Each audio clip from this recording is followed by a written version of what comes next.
Clint Cosgrove live from beautiful Minocqua, Wisconsin. And after digesting the game with my tip ups and a couple spotted cow for a little bit, I wanted to share my thoughts on the game. This is kind of my instant reaction. Speaking of my spotted cow, let me get it behind my. Oh, it's over here. Yep. There we go. Shout out to Spotted Cow. Obviously a tough one. It would have been great to win. But to be honest, I did not even expect it to be that close. You can talk about Jaden Daniels sitting out.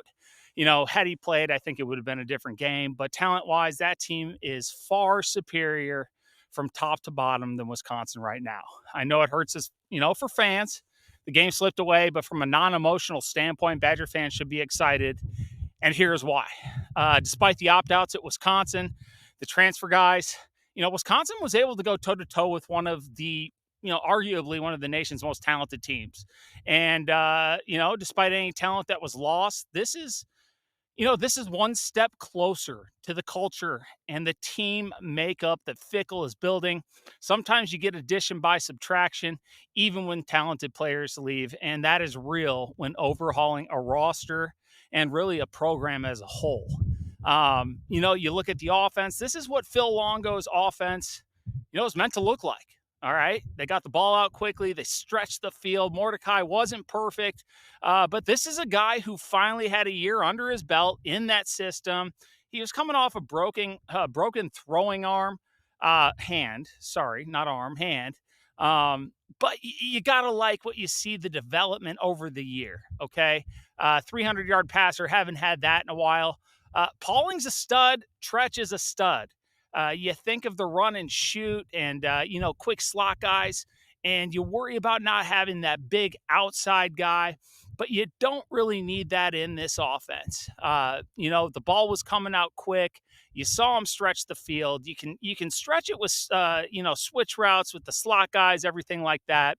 But you got to like what you see from the future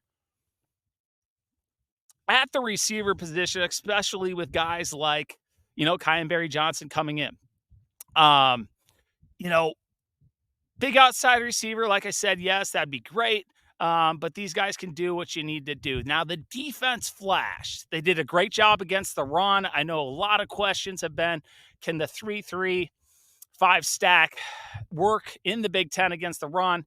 LSU was averaging, I think, around 200 yards a game on the ground. Obviously, a lot of that came from Jaden Daniels making plays with his feet, but they were able to step it up and hold LSU to nearly half their average run total. So you got to like it there.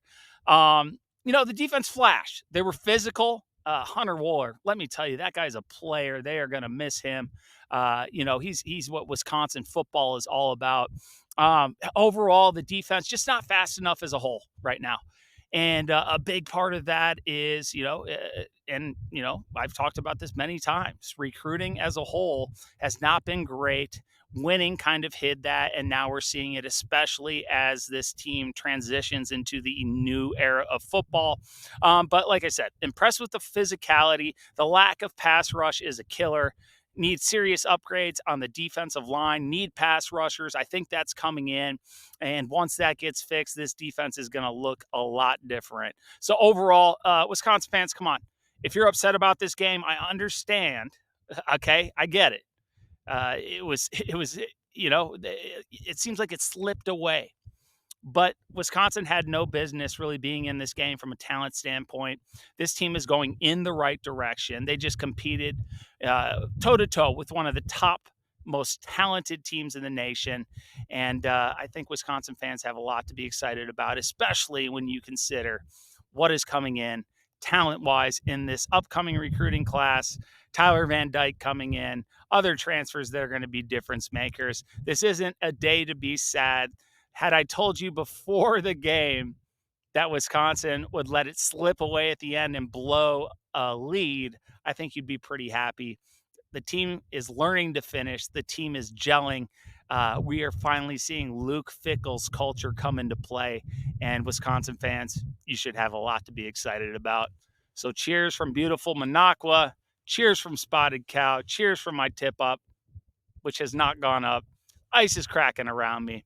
But God bless y'all, and we'll talk soon, Badger fans.